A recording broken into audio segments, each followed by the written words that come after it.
All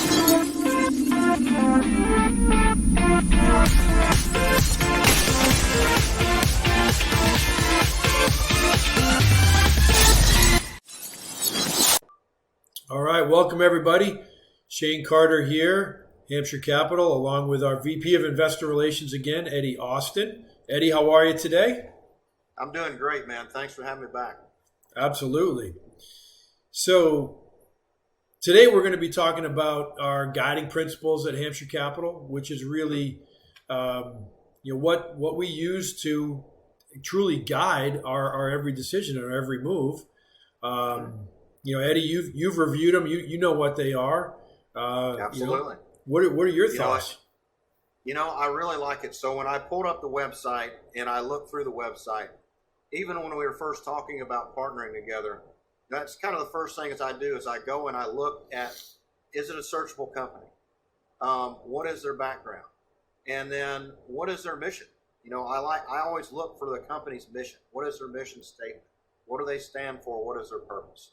And I think that not just because I'm with the company, but looking at what we have on our website, it makes me proud to be a part of it because I feel like we have that very well laid out. Like someone can come from a straight, I don't know who you are standpoint because you're trying to raise money with me straight into, okay, well, I understand what these people are standing for, what these portions of their website are.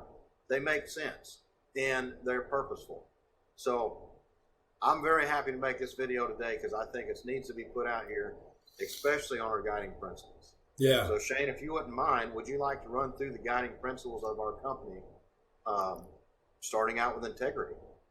Yeah, absolutely, Eddie. So, the integrity component is really just kind of goes back to one of the first lessons that my dad taught me, right? Which is that it doesn't matter what you sign your name away on a piece of paper, Shane. It doesn't matter, contracts are contracts. You're going to have to sign them in business, but really your word is your bond. And as a man, and sort of, he said, in our family, we do what we say we're going to do. And if you say you're going to do something, you're going to do it. And to me, that really is the essence of integrity. And that's why it's the number one guiding principle is do what you say you're going to do, be completely open and transparent and honest at all times, and really lead from that place in everything that you do and how you conduct yourself as a person and how we all conduct ourselves. And then obviously how we conduct ourselves as a business. Absolutely. I was raised in a household very similar. I was taught up, Dad was like, I don't care what you do. Don't ever tell me a lie. Don't ever lie to me. That's right. I don't care what it is. I don't care what you've done. Just tell me the truth. That's right. And at the depth of that, if you tell the truth, he could probably help you out of it. Yeah. If you told a lie, he don't know all the facts. So I was raised with that, and I was also raised never say can't. We can't do something. That's right. So it kind of went right along with it. Absolutely. The next thing is operational excellence, and we pride ourselves on this. We do. Yeah. And so operational excellence is obviously, at the top level, it's that we all seek to do the best thing, the best job we can at every task that we're doing on a daily basis. However, a little bit deeper is it's really constant, a culture of constant improvement. We want to challenge each other and challenge ourselves to be constantly improving everything that we do, learning from our mistakes. And, the phrase that I like a lot, which is asking better questions. You want better answers? Ask better questions. How can we do this better? How can we improve this? What kind of standard operating procedure do we need to create? What is a better KPI? How can we better do this? How can we better manage this process? And that is really, part of how we operate as a company in general is just constantly asking ourselves those questions so that we can improve on a daily basis. Yeah, absolutely. And another thing is to add to that, I don't know if many people know this or not, like Warren Buffett. So if Warren Buffett was going to invest in your company, he'll ask you the question, have you failed? Has this company at any point failed? If you have not failed, you'll leave the room because you haven't learned anything. Yeah. And that's, I think it really goes down to it is your granular granite is you have to have run up against the wall a few times and had to get yourself out of it. And he looks for that. So having that, open communication and operating excellence, you have to have that portion of things to move forward. Yeah. Know how to operate. And again, it comes down to it just going back to the guiding principles of what we do. That's right. And the next, I feel like we're extremely on the open communication side. I feel like we're an open door when it comes to everything going on. From weekly meetings to phone calls to emails, it's constant contact communication. That's right. Yeah, open communication is really just that. We want to create a culture, and we have created a culture in our company where there isn't necessarily segmentation, right? Eddie, as our VP of Investor Relations, does he necessarily need to know about all the nuances and ins and outs of the asset management component of every single asset? Well, no, but does he? Yes. Everybody has access to all the information. Do our asset managers need to know about every aspect of the nuances of every detail relative to our capital management? Not necessarily, no.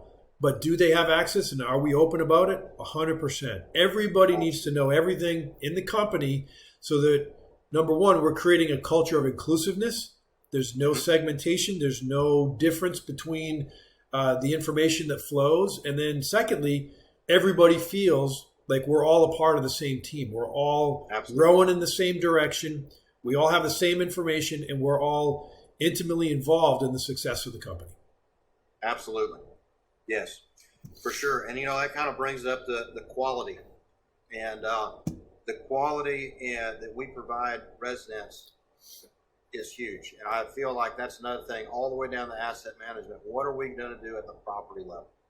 That's right. Yeah. And, one of my favorite phrases for that is, how you do anything is how you do everything. Right. And so if you don't conduct yourself with a certain level of quality in all of your daily dealings, then you're probably not a good fit for our team.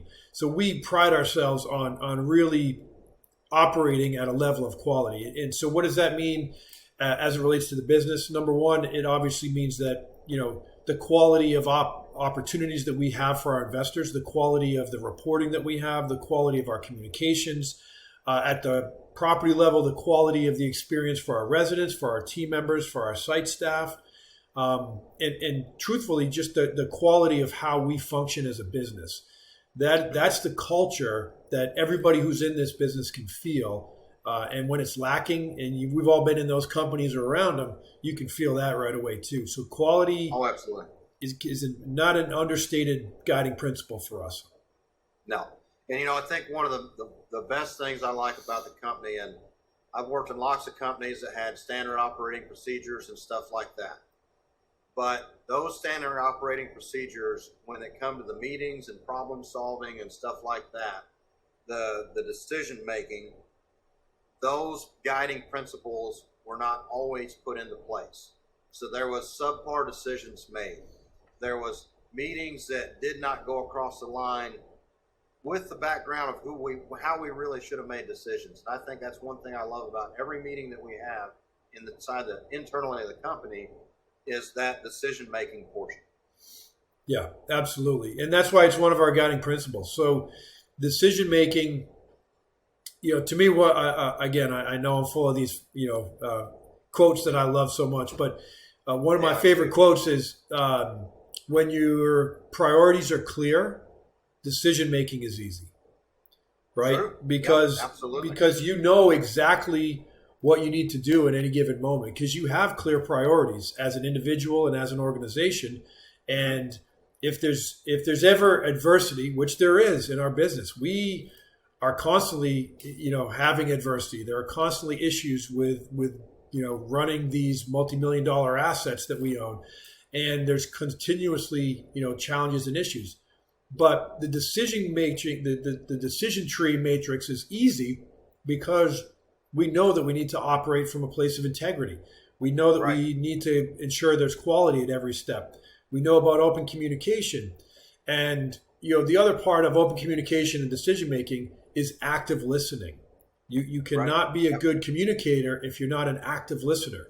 So ensuring that there's space to allow everyone to be heard, whether that's investors, residents, staffing, and team members, active listening so that we are taking in all perspectives and really making clear, intelligent decisions based on our objectives.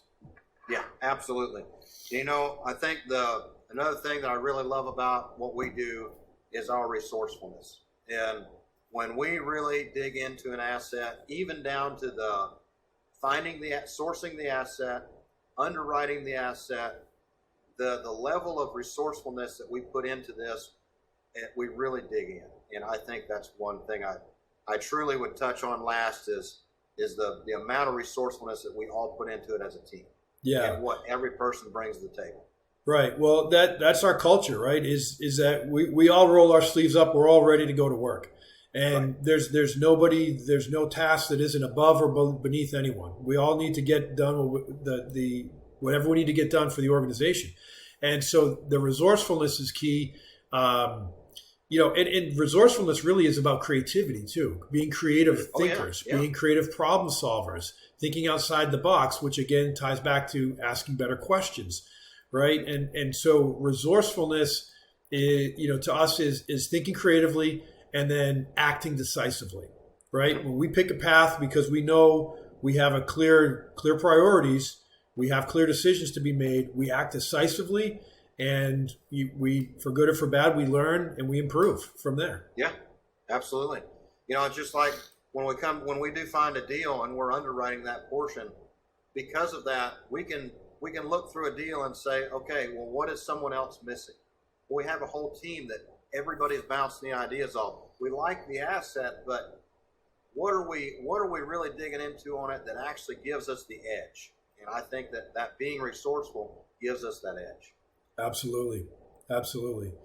So yeah, this has been great. I appreciate us going over these ideals because it is who we are. It's how we run our business and it's how we conduct ourselves every day. Right. Well, Shane, thank you so much for the time. And as always, man, it's been fun. Extraordinary Absolutely. Questions, and we think we got it all answered out there. And I think it gives our investors a lot better understanding of who Hampshire Capital is as a company. Absolutely. Well, we'll see you on the next one. All right, buddy.